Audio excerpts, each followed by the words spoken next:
नमस्कार मंडळी, मी राकेश देशमुख.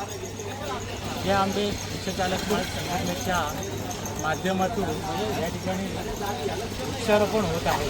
त्या आंबे वृक्षचालक मालक संघटनेचे सर्व पदाधिकारी सदस्य यांच्या माध्यमातून या ठिकाणी वृक्षारोपण कार्यक्रम होत आहे. निश्चितच हे स्वागतार्ह आहे. या प्रसंगी त्यांचं मी अभिनंदन करतो.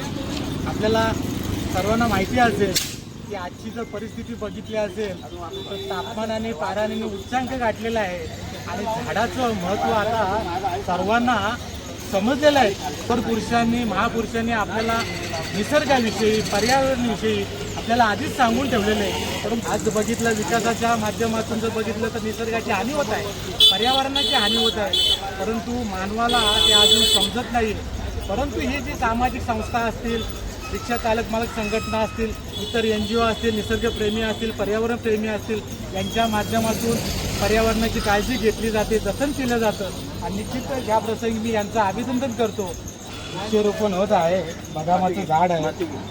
सचिव विजयजी शिंदे असतील, अध्यक्ष अरुणजी बोराडे असतील, सागरजी वडेकर असतील, सर्व पदाधिकारी या ठिकाणी उपस्थित आहेत. या प्रसंगी सर्वांचं अभिनंदन करतो.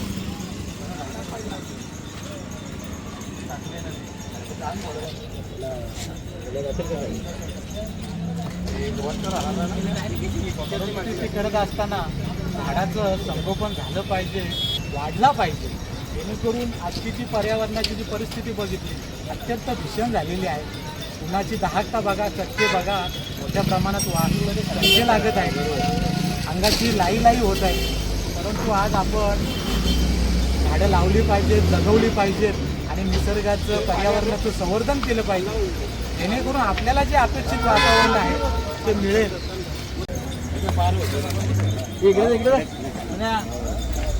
झाड पाहिजे तिथं थोडं टाक सागर सुरू देतात पाणी.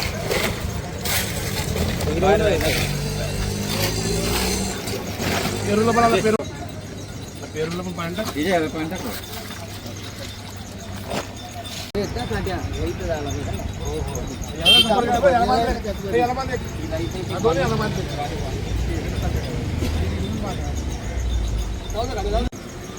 मंडळी नमस्कार. आज आपण या भिसेगाव इथे जे आंबे रिक्षा स्टँड आणि बिकानेरचा नाका, ज्याला आपण रेल्वेच्या वेस्ट साईडला आपण इथे आज या नाक्यावरती आपण थांबलेलो आहोत. तात्पर्य सांगायचं म्हटलं तर आज आमचं जे आंबे भिसेगाव ही संघटना आणि ह्या जे आमचं रिक्षा स्टँड इथे आपल्याला माहिती आहे की मानवाला जर अति उष्णता असले की पाणी आणि झाडाच्या सावलीची फार मोठी गरज असते. आणि ही गरज असताना आपल्याला प्रत्येक मानवाला हे जीवन कार्य जर सजलं आणि सुफलम जर करायचं म्हटलं तर या दोन गोष्टीची नक्कीच आवश्यकता असते.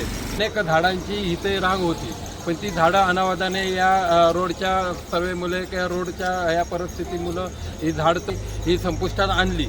त्याचप्रमाणे आम्हाला ज्या सदस्यांना या जो अतोनात त्रास होत होता, जेव्हा आम्ही आमचे सर्व सदस्य असेच सहजपणे ठरवून गेलो की एखादा आपल्याला झाडाची सावली इथं तयार करणं गरजेचं आहे, तर ही सावली तयार करताना आम्ही इथे आज या बदामाच्या झाडाची इथे एक सोय केलेली आहे की जेणेकरून बदामाचं झाड म्हटलं तर आपल्याला सर्वांना ज्ञात आहे, फळ मात्र चांगलं देतं, आरोग्यदायक फळ आहे, पण सावली ही मात्र ही अत्यंत ही गरज असते. आणि या आमच्या या संघटनेच्या ज्या आंबे रिक्षा स्टँड संघटनेच्या वतीने, सर्व सभासदांच्या वतीने, सर्व पदाधिकाऱ्यांच्या वतीने नक्कीच आपण हा जरी जून महिना असेल तर जुलै महिन्यात जे येता या निसर्गराजांनी जर सुरुवात केली तर नक्कीच आम्ही या वृक्षारोपणाचा जवळजवळ 50 ते 100 झाडं लावण्याचा आम्ही हाती घेणार आहे.